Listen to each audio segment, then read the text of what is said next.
Hey, what's going on, church family? It's Sean Shetler here for another quick video. And today I want to talk about one of my favorite passages in the New Testament.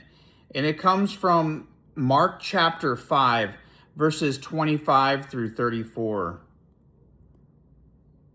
And there was a woman who had an issue of blood for 12 years, and who had suffered much under many physicians, and had spent all that she had, and was no better, but rather grew worse.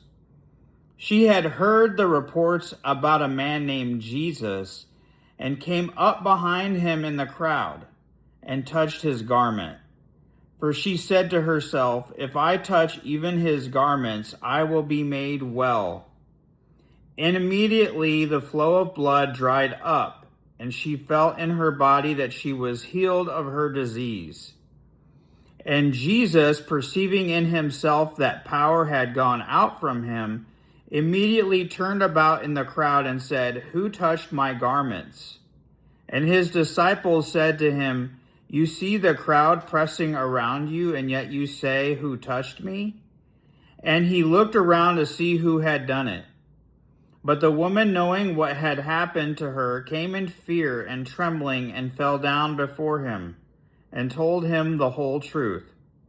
And he said to her, "Daughter, your faith has made you well. Go in peace, and be healed of your disease."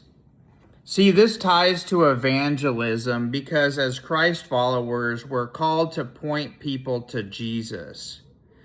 The story teaches us that many people around us are hurting, and just as the woman was in Mark chapter 5.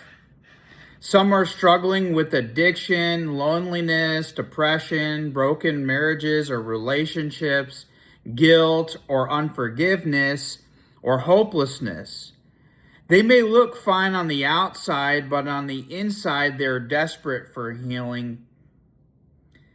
Jesus teaches in Matthew chapter 9, verse 37 to his disciples, "The harvest is plentiful, but the laborers are few."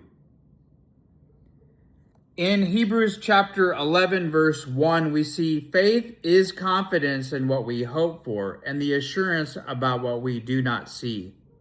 Now, as Christ followers, go out to all creation and share the good news of Jesus Christ.